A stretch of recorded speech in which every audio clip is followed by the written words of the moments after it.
many times has this happened to you before?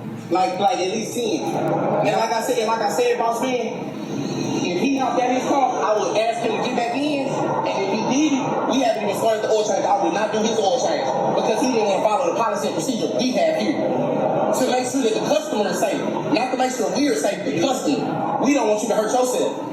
I get that it's hot, sir. I get that it's hot. I get that. But I done did 45 oil changes today and not once have somebody hopped out the car because it was hot. I get it. But we have rules and procedures that we must follow. So if I don't follow what I'm doing, I get in trouble. Yeah, got a new show for y'all. Got a damn good show. But before we get to today's video, don't forget, got a new giveaway. A Ram Diesel Turbo with the Cummins transmission. Fully loaded. It's fully loaded. They don't call it fully loaded. But hey, if you want to get in it, all you got to do is go to my website, officialhodgetwins.com. Anything you buy on my site, like my damn good coffee, Methylene Blue, merchandise, any of my swag, you get you automatically in it to win. All right, so this dude's getting an oil change. Now, I think this is Jiffy Lube. When you go to Jiffy Lube, you stay in your car and you just go through. Can you keep it on? I don't know. I never go to Jiffy Lube. I take mine to the dealership, right? But I get free oil changes. Yeah, but when you go first 3 years, I get free oil changes. Yeah, comes with the package. But anyway, I've always saw that when you take your vehicle to like a shop like this, yeah, upsell the hell out of you too. Well, when you getting something fixed, you can't go back there. It's for insurance purposes. Yeah. Because in case a car fall on you. Right, so I understand you got to stay in your car. Tire might fall off. But, okay, let's go back to it. But this guy right here, he's the manager. He's explaining the policy. Okay, he's doing good, man. We got a subset handwriting that's successful. So you okay with me getting in trouble and not doing my job, and all I'm trying to do is enforce my job? So did you talk about So if I don't follow what I'm doing, I get in trouble. So you okay with me getting in trouble and not doing my job, and all I'm trying to do is enforce my job? So did you talk about all your customers this way? Like what? I'm talking to you like this, boss man, because you didn't want to follow the instructions that I had. We asked you 3 to 4 times politely to get back in your car. And I told you. And you did. And you said it was hot. I get that, sir. I get that. You politely. That's not my problem, sir. You came in 4 o'clock to do some oil change. I get that it's hot. He offered you a bottle of water. That wouldn't help me. Okay, that's not my problem, boss man. You still have to stay in your car. You know, like this man right here is in his car. He's staying in his car. You're not open at 9 o'clock at night when it's cool out. Well, that's not my problem, boss man. You steady trying to give me reasons why you're okay with getting out your car instead of respecting why you need to stay in your car. The conversation could have been totally different if you just listened to what I was telling you, but you didn't want to follow instructions, so that's the next step.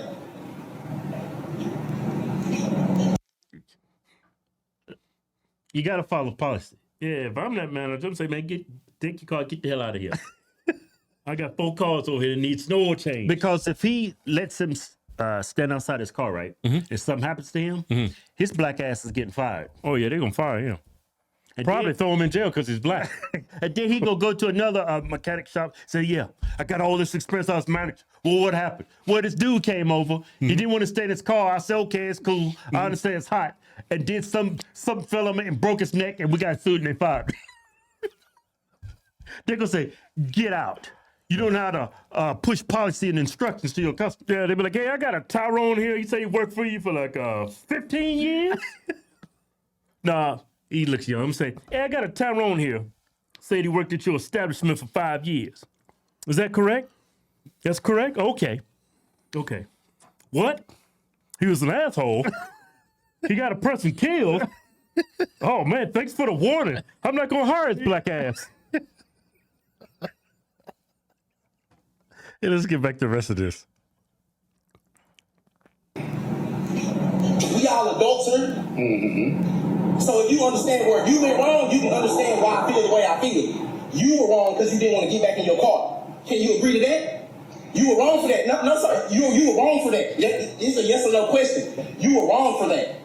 They asked you politely to get back in your car. You said, no, it is too hot. So you're disobeying what they're asking you politely 3 or 4 times. So that's when I have to step in and tell you, you're going to get back in your car, we're not going to do your service. If I already drained your car. So since I already drained it, I was going to do the service anyway. But if I didn't drain your car, I wasn't going to do the oil change or inspection.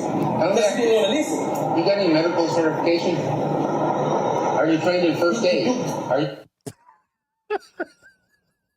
He tried to change the conversation. That's where it cut off. Yeah. So I'm thinking somebody died. No, I'm thinking he said, well, if something happens to me, I see where the guy's going. He's saying, okay. He's not doing anything wrong. So he's saying, do you have training in first aid? I'm going to get back in my car. When I have a heat stroke, I need to know you're going to take care of me. That's where he was going with it, I'm sure. Yeah. But I remember I went to Jiffy Lube and they said, no, you have to stay in your car. You can just go through a line and then you got to stay in your car. You can't get out your car. That's kind of... I think that's the way it goes, but that's kind of weird. But you can't be standing around in that area. Yeah. It's for insurance purposes. Yeah. Because that car falls and no, it's something else. You fall in and you know those you can get up in the car. It's like a hole and yeah. You might be walking and just fall in that black hole and like break every bone in your body. Yeah. Because when it changes, it's like downstairs. Yeah. Well, I'm with the manager on this one. He's trying to do his job. He's following orders. Yeah, you can't break company rules. They got those rules for a reason, I'm sure. That fat dude that was in the car that couldn't take the heat. You think he's fat? He's got to be fat as hell. He should just leave and come back when it's cooler. Or have somebody else do it for him. Somebody skinnier. A lot of times I go to a place. If I go to a place, I just leave my car there. You don't have to. Yeah, I know. Yeah. But it's like a drive-through. I'm thinking that's Jiffy Lube. I think that's how they work it out here in Vegas. I don't see it on the shirt. But I was that place is probably called Tyrone Lube. No, I was going to a Jiffy Lube out here, and it's like you go to a Jiffy Lube. No, I went there, but I left. I go to the dealership. Yeah, when I bought my car, I got a package, free oil changes. Yeah, but I was going to Jiffy Lube because I didn't. Because you're a dumbass. I didn't feel like going to the dealership. It was close. Yeah. But then I didn't like that service. I had a bad experience with Jiffy Lube. They're always trying to upsell you. Hey, man, you need to replace your axles. Hey, man, you need to replace your water pump. Hey, man, you need to replace this. No, I had a bad experience. Hey, man, you need to do this. You need to rotate your tires. Hey, man, you need to fill up your thing. I was like, how much that going to cost me? $3,565. Man, I ain't got no money for that. I just came in for an oil change. I got a story about that. I went to Firestone. Oh yeah, and my car was overheating. Yeah. I had a Chevy Tahoe, and it wasn't that old. It was like 3 or 4, maybe 3 years old at the time, right? Mm-hmm. Remember I remember that? Yeah. That was a nice little ride. The LTZ, fully loaded. The white one. No, the black one. Yeah. The white one that was that was bottom of the barrel, but that black one, the LTZ, that was clean. Oh, it had a nice payment on it too. But anyway, I went there. My car was overheating. My wife was with me. And I took out my car's overheating. And you know what they told me? You need a brand new radiator. It's cracked. I said, won't you show me? I said, this damn thing's only 3 years old. Right. Should be under warranty. Right. And then I went in there and he's like, see right here? It's empty. I said, where's the crack? He said, I'm just telling you, there's got to be a crack somewhere. He did a bait and switch on your ass. Right. Then I said, hey. I'm going to show you a crack. See this? It's empty. Where's the crack? Man, it's got to be a crack somewhere. Right. Then he said, I said, well, just put some water in there. And I'm gonna drive it home and see what happens. Yeah. They put coolant in there. They charged me like $39.99 to put some coolant in there, which is pretty cheap. I think it was more than that. Well, how much to cool it, man?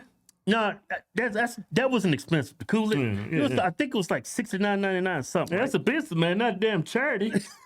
I get it. So, and then I said, I'm just gonna monitor my vehicle. Yeah, didn't have no more problems. I said, damn. I wonder what happened. I didn't have no water in my radiator. Probably didn't have no damn water in your radiator. No coolant. Well, it's here out in Vegas. Maybe, I don't know what happened.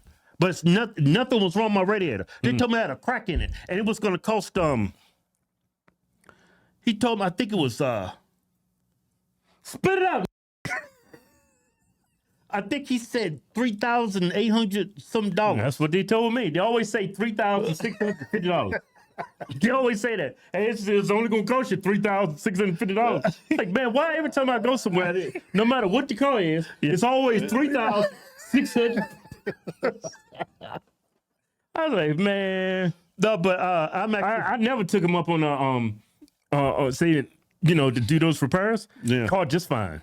Yeah, but I'm actually with the manager on this. Yeah. Even if he is a he's a smart Sub-Saharan. Yeah. He still got that ghetto in him. You see how he's raising his voice? Yeah, talking with his hands. But hey, he's doing the best he can.